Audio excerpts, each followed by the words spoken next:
Good day, Sir Dax Antonio Lanton. Good day, classmates. We are the Group 1 and we are here to report about recognizing important parameters to set up and creating a passage plan using the ACTIS. Next, so the Group 1 is Abada Fernan, Abel Cashel Emmanuel, Abeliana Andre, Agasa Jusel Dave, Aliago Pericles, Baging Jean Dave, and Mr. Boliosos Dave Anthony. Next, learning outcome. So the learning outcome is recognizing the important parameters to set up and creating a passage plan using the ACTIS. Next,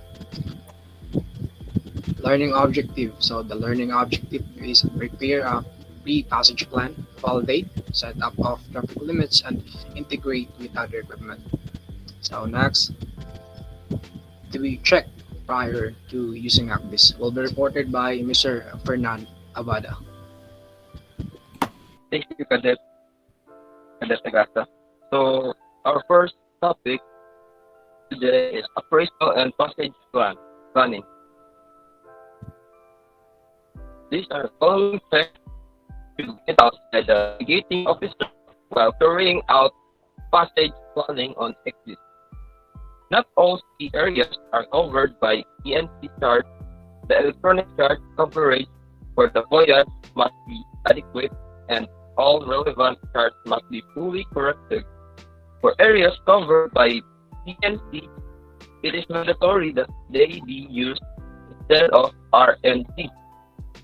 If RNCs are used, a set of updated paper charts for those areas shall be made available on board. Check local requirements of postal states that may require carriage of additional publications for local charts.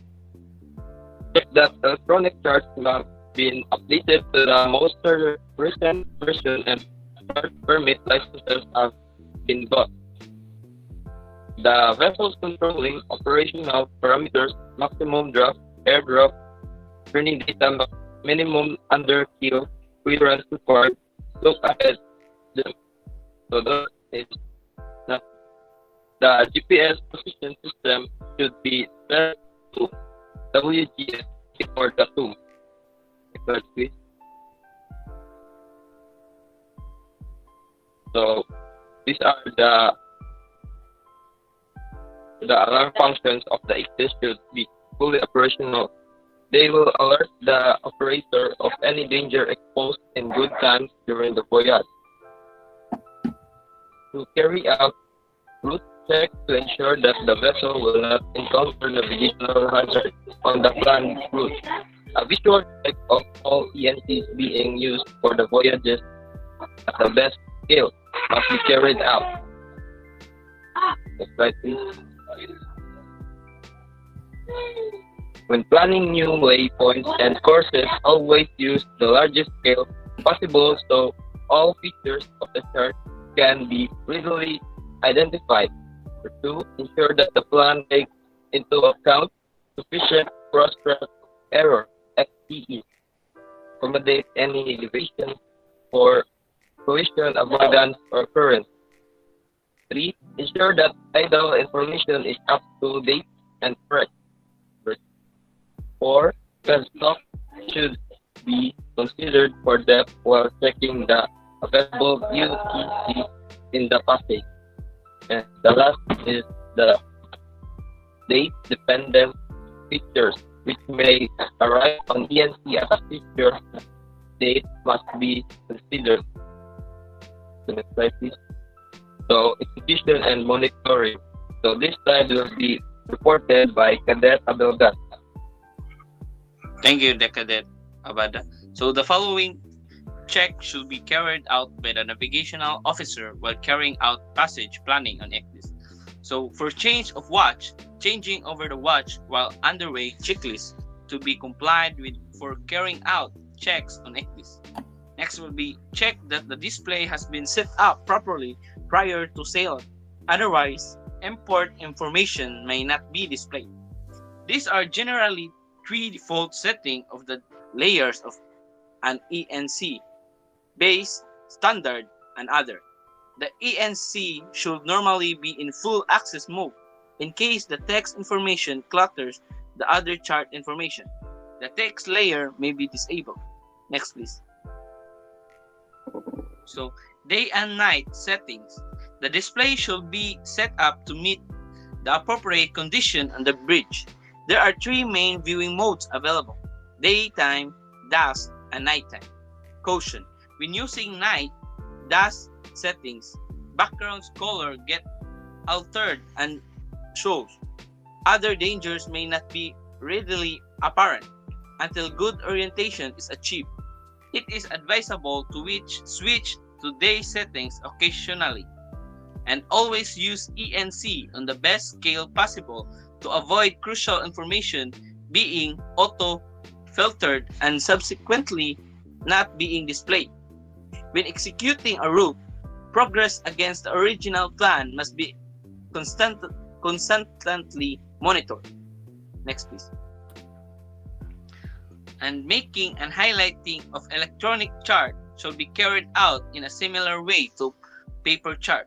Such making should identify radar conspicuous target, no-go areas, parallel index lines, transit mark, clearing bearing, and etc. Data input from the gyro compass, speed log, echo sounder, and other electronic equipment to the ECDIS should be periodically monitored to ensure accuracy using sensor monitor window. Next, please. So the look ahead facility should warn of any hazard ahead of screen, but do not rely on it. Always use the zoom and scrolling facility to look ahead. Look ahead range, time range for route monitoring is an operator specified parameter. It is important that this time or distance is carefully set to meet a particular circumstances. If set too long, it will create numerous alerts that may distract the navigator. Navigating officer must not become over-reliant on ECDIS.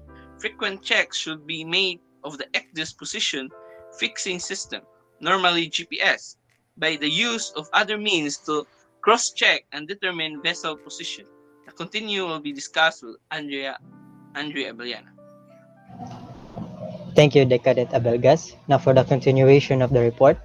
Such checks should include parallel indexing and use of clearing bearings, visual cross bearings, use of radar to check the accuracy of the charted position, and comparison of signal to noise ratio of the GPS system in use. Next, please.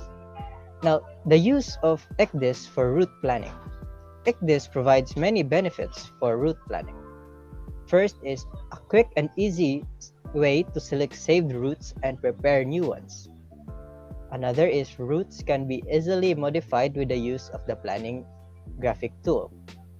And measurements and calculations are much easier. Next, please.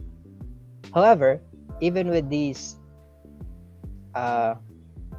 easier way for the passage planning, the planning a safe route requires experience, time, and adequate familiarity with the general principles of ECDIS, and navigators should be aware of the following. The check route function. The check route function is the navigating officer should make use of the check route function after passage planning to ensure that vessel will not encounter navigational hazards on the planned route. These hazards would be mainly pertaining to grounding dangers, crossing TSS line, or boundary and user-defined alarms.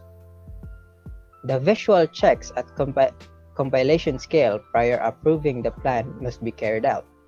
This will assist in overcoming the issues of missed out information due to inappropriate scaling, display, scamming of ANC. Next, please. On coastal passages or shallow waters, ENC will be populated with many area-related cautions. These may result in numerous warnings being generated during the planning stage, leading to missing out of critical item alert. It is important that all warnings or alarms are carefully checked. Information on an ENC along the route requires to be accessed in full. The procedures for the complete access to information will depend on the make or made model of the ECDIS and is given in the manufacturer's manual. And navigators should be aware that a geometrically incorrect alarm will be displayed if the distance between two waypoints is very short or if the turn is very sharp. In such a case, the radius and/or speed should be adjusted to clear the alarm. The next reporter will be Decadet Agasa. Oh, thank you, the Cadet Ablayana. So, in continuation, this is the breach checklist and setting up an FDIS. So, number one, we have check primary position. Fixing system is set up correctly and prove the ACDIS is correct by inputting a manual fix into the system. Number two, check system time is configured correctly. Number three, ensure ACDIS setup is replicated on all ACDIS units. Number four, ensure navigation tools are configured correctly. Number five, ensure safety tapes and safety contour settings are configured correctly. Number six, ensure system units are configured correctly. Number seven, ensure that all relevant overlays are loaded.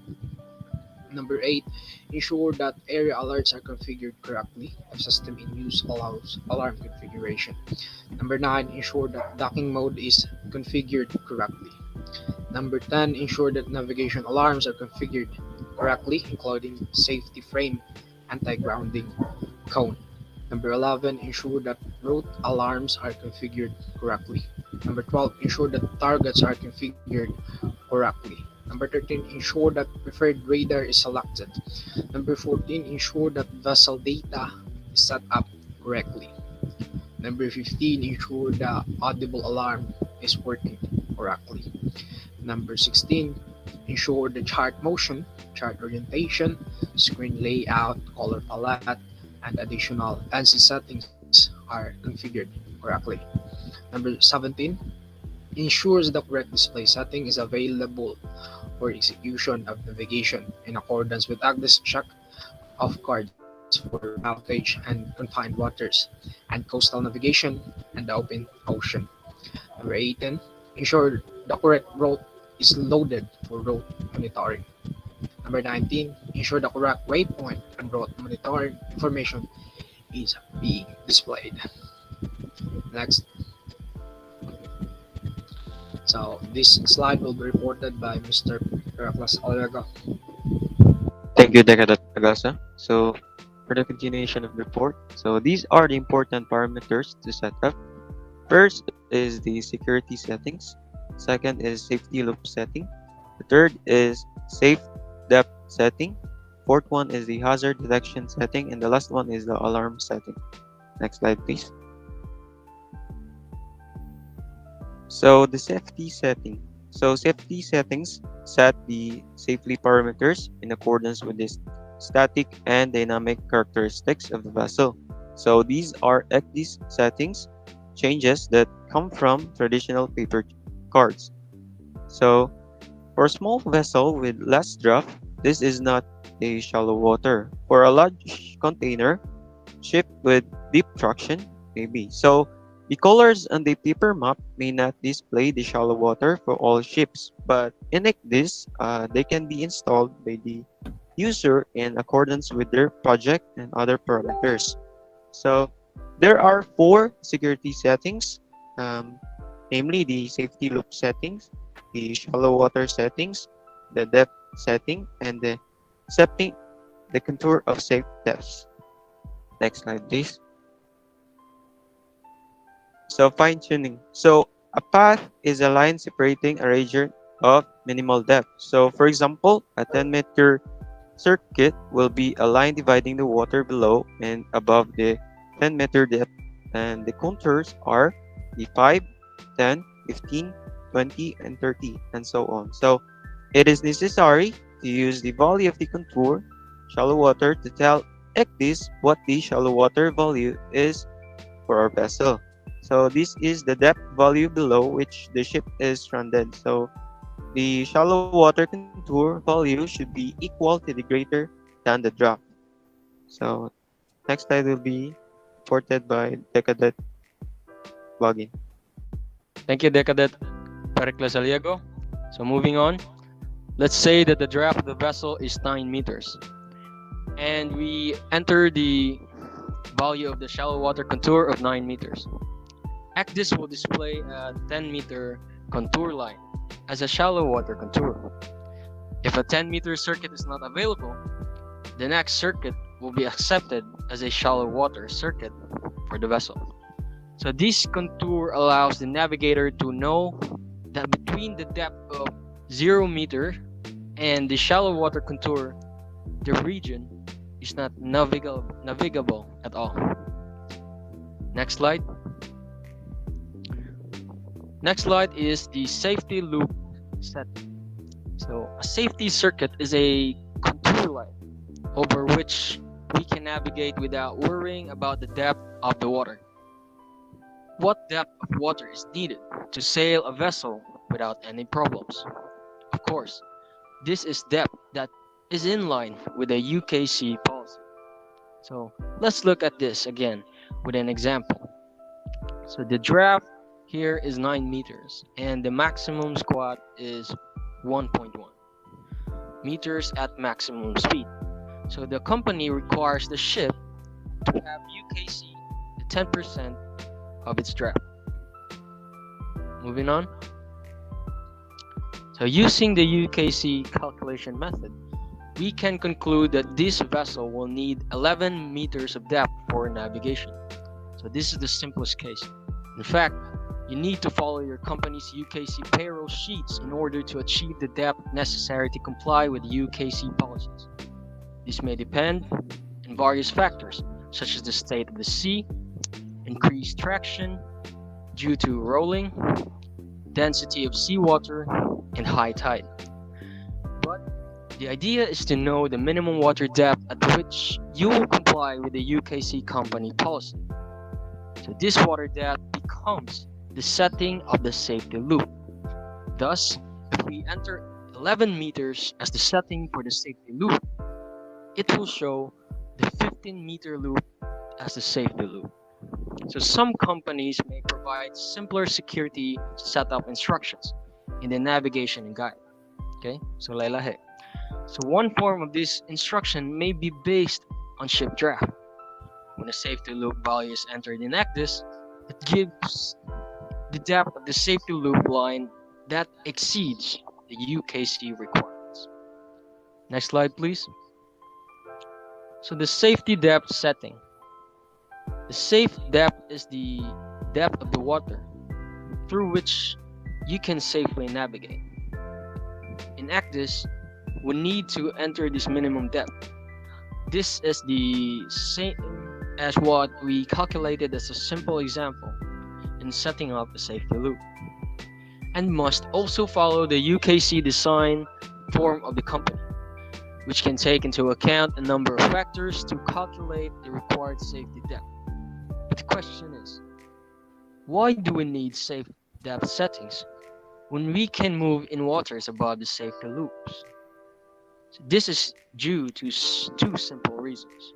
The first is depth above the safety loop may not always be navigable. The next is that depths below the safety loop may not always be non-navigable. Take note of that. So next slide, please. Okay, so the next slide would be discussed by Decadet Dave Anthony Valiosos. So thank you for that, Decadet Bagin. In continuation of the report, hazard detection setting. Entering the security settings should alert us when the ship enters shallow waters.